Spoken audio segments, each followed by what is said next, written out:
Friend, इस कहानी में हमें 5 व्यक्ति देखने को मिलने वाले हैं जो कि एक एस्केप रूम में फंसते हैं और उस जगह से निकलने के लिए वो क्या क्या करते हैं। कहानी शुरू करने से पहले मैं आपको ये बताता चलूं, इस फिल्म का क्लाइमैक्स बहुत ही ज़बरदस्त है, दिमाग हिलाकर आपका रख देता है, जो कि आपको सोचने पर मजबूर करता है कि लास्ट एंडिंग में क्या हुआ था। सो कहानी को शुरू करते हैं बिना आपका टाइम वेस्ट किए। बट उससे पहले चैनल को सब्सक्राइब और बेल आइकन के बटन को प्रेस कर लें ताकि ऐसी जितनी भी वीडियोस हैं आप तक नोटिफिकेशन पहुंचता रहे।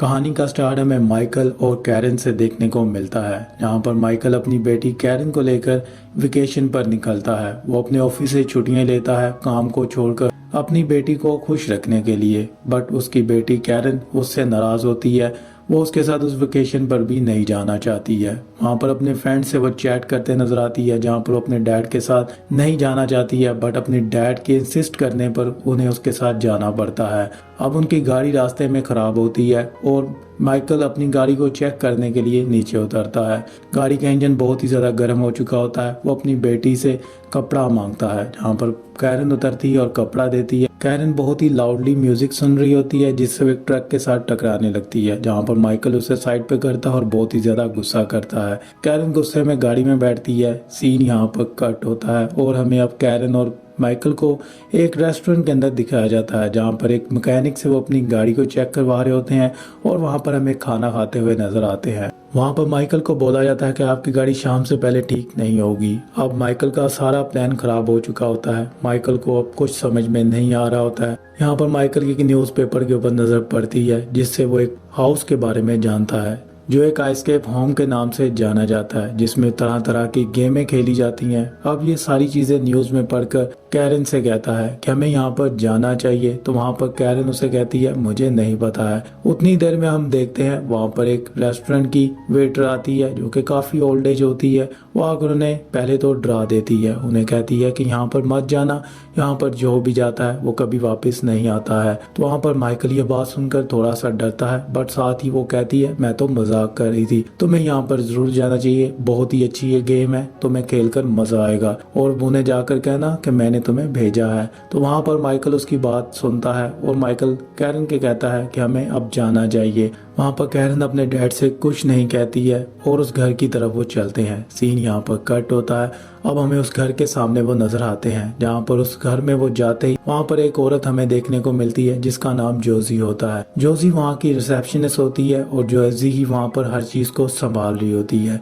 जोजी ने कहती है आपको इस तरफ जाना होगा। वहाँ पर हमें और 3 कैरेक्टर देखने को मिलते हैं, जिनमें से इस लड़की का नाम मार्लिना होता है और लड़के का नाम जो कि उसका बॉयफ्रेंड है उसका नाम टाइलर है। और यहाँ पे हमें एंड्रियो जो कि अकेला आता है, उसको एक डॉक्टर ने बोला होता है कि तुम्हें अजनबियों के साथ थोड़ा टाइम स्पेंड करना चाहिए। यहाँ पर एंड्रियो अपनी डॉक्टर की बात मानते हुए इस आइसक्रीम हाउस में आता है। वहाँ पर उसे पता होता है कि मुझे बहुत सारे अजनबी मिलेंगे। सो फ्रेंड, कहानी यहीं पर ही अब आगे बढ़ती है, जहाँ पर अब जोजी उन्हें बताती है और उनसे कॉन्ट्रैक्ट साइन करवाती है कि इस बीच में अगर आपको कुछ भी होता है तो कंपनी जिम्मेदार नहीं होगी। अब जोजी एक वीडियो को उन्हें दिखाती है, जो कि सदियों पुरानी वीडियो होती है। वहाँ पर जोजी ने बताती है कि इस आइसकेप को बनाने वाला इन्वर्टर के नाम से जाना जाता है। यहाँ पर बहुत सारे साइंसदान आए जिन्होंने इन्वर्टर को ढूंढने की कोशिश की।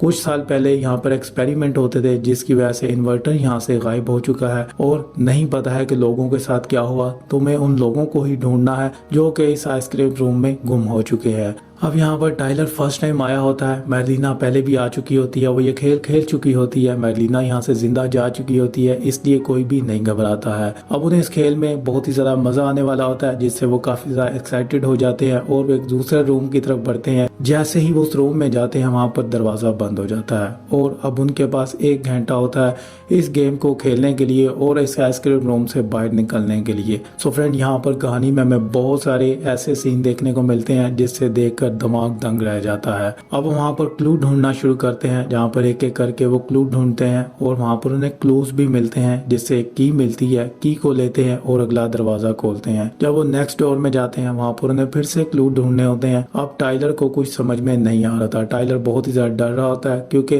काफी टाइम गुजरा होता है, 15 मिनट गुजर चुके होते हैं और अब उनके पास 40 मिनट होते हैं। वो एक ही रूम के अंदर स्टक हो जाते हैं। बट वहाँ पर अब कैरन का दिमाग काम करता है और उस रूम को वो खोलती है जहाँ पर वो क्लू ढूंढती है, उसको वो की मिलती है और वो अगले रूम की तरफ बढ़ने लगते हैं। अब अगले रूम में जाते ही वहाँ पर टाइलर बहुत ही ज्यादा घबराने लग पड़ता है। टाइलर को बहुत ही ज्यादा गुस्सा आ रहा होता है, वो मैडलिना के ऊपर गुस्सा कर रहा होता है। बट वहाँ पर एक कॉल आती है, वहाँ पर उन्हें एक फोन नजर आता है जिससे आत्माओं से हम बातें कर सकते हैं। वहाँ पर उस फोन के बारे में साइंटिस्ट ने कुछ लिखा होता है जिसको मैडलिना पढ़ती है और उनको बताती है कि ये सदियों पुराना एक फोन है जिससे लोग अंतरिक्ष में बातें करते थे या फिर आत्माओं से हम बातें कर सकते थे। तो यहाँ पर ये चीज सुनकर टाइलर और ज्यादा घबरा जाता है। टाइलर के लिए वो कॉल, टाइलर वहाँ पर मैडलिना को कहता है मुझे यहाँ से निकलना है, पर मैडलिना उसे कहती है मेरी बात सुनो, तुम यहाँ पर पहली बार आए हो, यहाँ से घबराने की जरूरत नहीं है, इसमें बहुत ज्यादा मजा आने वाला है। टाइलर को अब मैडलिना की बात सुननी पड़ती है क्योंकि वो उसकी गर्लफ्रेंड होती है। वहाँ पर अब मैडलिना को कॉल आती है जो कि उसी की वॉइस में कॉल आती है।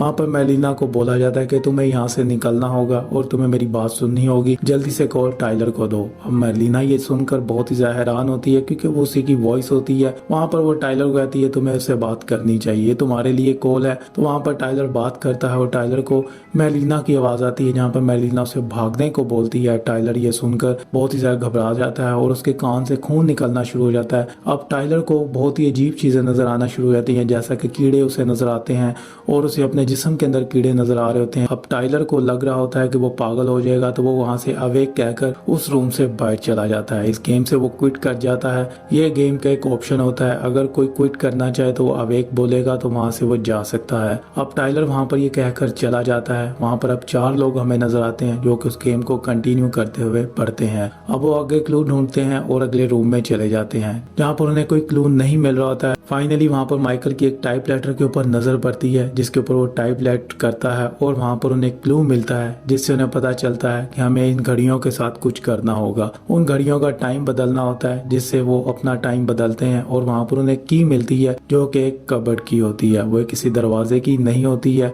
जिसको वो लगाते ही उन्हें वहाँ पर लाश नजर आती है। अभी जोशी जिंदा ही होती है बट थोड़ी देर के बाद जोशी मर जाती है। बट वहाँ पर जोशी से कहती है यहाँ पर इन्वर्टर आ चुका है और तुम्हें यहाँ से भागना होगा, ये कोई गेम नहीं है। अब ये समझ लो कि तुम्हें अपनी जान बचानी है क्योंकि इन्वर्टर यहाँ पर आ चुका है और वो तुम्हारे साथ खेल रहा है और तुम्हें यहाँ से जिंदा नहीं जाने देगा। यहाँ पर ये बात सुनकर माइकल बहुत ही ज्यादा डर जाता है। वहाँ पर जोशी उन्हें ये भी कहती है कि मास्टर की ढूंढो और यहाँ से भाग जाओ। वहाँ पर जोशी की मौत होती है और दरवाजा बंद हो जाता है। अब उनके पास कोई चाबी नहीं होती है जिससे वो बाहर निकल पाए। वहाँ पर अब एंड्रयू का दिमाग काम करता है और वो दरवाजे के ऊपर से एक खिड़की उसे नजर आती है जिससे वो बाहर नहीं जा सकता है बट वहाँ पर कैरन बाहर जा सकती है। वो कैरन को कहता है तुम हम सबसे स्लिम हो, तुम्हें इसके बाद जाकर देखना होगा और कोई क्लू ढूंढना होगा। वहाँ पर कैरन उसकी बात सुनती है और उस दरवाजे से वो ऊपर जाती है जहाँ पर दूसरी तरफ जाते ही उसे कोई भी दरवाजा नजर नहीं आ रहा होता है। वहाँ पर कैरन को एक और दरवाजा खुलते हुए नजर आता है जिसकी तरफ कैरन बढ़ती है और वो एक बेसमेंट होता है जहाँ पर बहुत सारी उसे लाशें और बहुत सारी लाशों के उसे कंकाल नजर आते हैं। अब यहाँ पर ये सब कुछ देखकर कैरन रोना शुरू कर देती है। अब कैरन वहाँ से निकलना चाहती है, उतनी देर में वहाँ पर एक लाश जिंदा होने लग पड़ती है। कैरन ये सब कुछ देखकर बहुत ही ज्यादा घबरा जाती है और एक शेल्टर के अंदर चली जाती है जहाँ पर एक एसी का शेल्टर होता है,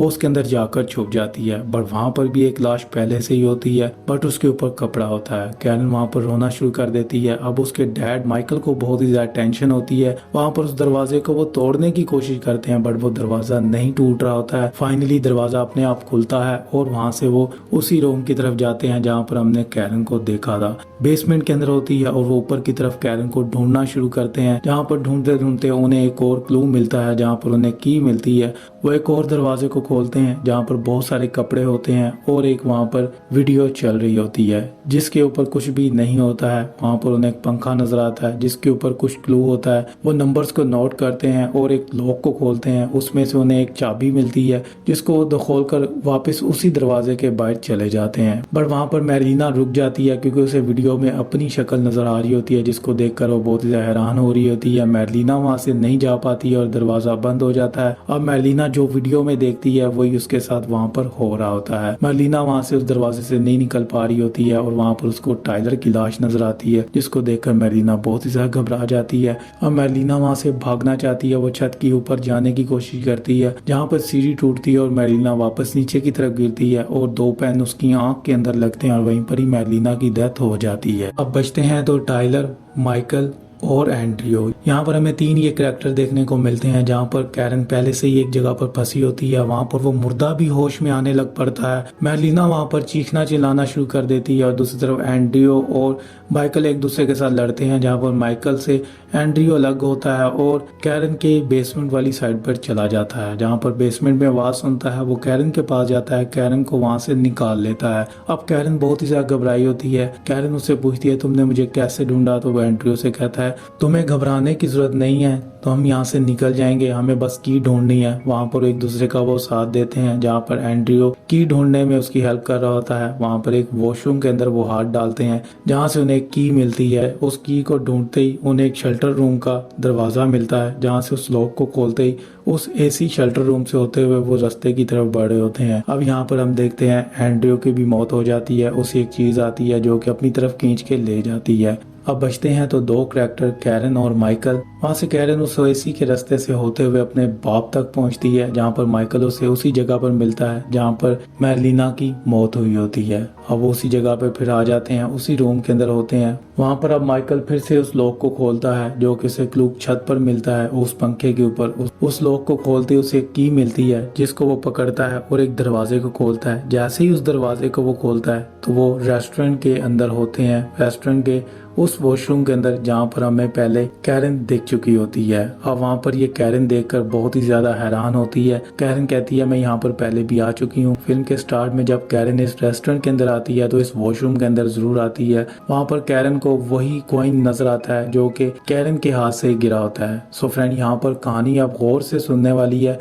यहाँ पर इस चीज को मिस मत कीजिएगा। यही फिल्म की लास्ट एंडिंग है और फिल्म की लास्ट एंडिंग में जो सस्पेंस है मैं आपको बताने जा रहा हूँ। यहाँ पर कैरन फिर से बाहर जाती है, जो कि पहले वाली कैरन होती है। वो बाहर की तरफ जाती है, अपने डैड को लेती है और उस आइसक्रीम हाउस की तरफ बढ़ती है, जो कि फिल्म के स्टार्ट में हम देख चुके हैं। वहाँ से माइकल अपनी बेटी कैरन को लेता है और गाड़ी की तरफ बढ़ता है। अब उस गाड़ी में जैसे ही वो बैठता है तो वहाँ पर उस गाड़ी की चाबी नहीं होती है। वो बिल्कुल उनकी गाड़ी की तरह दिख रही होती है, बट उनकी वो गाड़ी नहीं होती है। अब वहाँ पर एक लॉक लगा होता है और उसे एक चिट्ठी पहले ही मिली होती है, जिसके ऊपर लिखा होता है तुम्हारी गाड़ी ठीक हो चुकी है, बस तुम्हें अपनी की को ढूंढना है। अब कैरन और माइकल की को ढूंढ रहे होते हैं और उन्हें एक लॉक मिलता है जो कि उनके डेस्क के ऊपर लॉक लगा होता है। और उस डेस्क की चाबी ढूंढने के लिए उन्हें अब गाड़ी के अंदर ही बैठकर सब कुछ देखना होगा कि गाड़ी के अंदर कहाँ पर की है और उस गाड़ी को वो कैसे स्टार्ट करके अपनी जान बचाकर भाग सकते हैं। कहानी में ट्विस्ट यही देखने को मिलता है, कैरन और माइकल उसी हाउस के अंदर होते हैं। ये सब कुछ उस हाउस के अंदर ही होता है, जो कि कैरन और माइकल इमेजिनेशन कर रहे होते हैं कि वो बच चुके हैं, जबकि वो बचे नहीं होते हैं। उनको बस एक सेटअप दिखा दिया जाता है, जहाँ पर लास्ट एंडिंग में वो देखते हैं कि वो बच गए हैं, बट वहाँ पर वो नहीं बचते हैं। वो उसी घर के अंदर ही वो सब कुछ कर रहे होते हैं, जो कि कैरन और माइकल को लग रहा होता है। अब कैरन और माइकल समझ जाते हैं कि इस जगह से कभी भी नहीं निकल सकते हैं और फिल्म की यहीं पर ही एंडिंग हो जाती है। 2018 की ये फिल्म है फ्रेंड। अगर वीडियो अच्छी लगी हो तो लाइक कर दें, शेयर कर दें। चैनल को सब्सक्राइब नहीं किया तो चैनल को जल्दी से सब्सक्राइब कर लें। मिलता हूँ आपसे नेक्स्ट वीडियो में, अपना ख्याल रखें।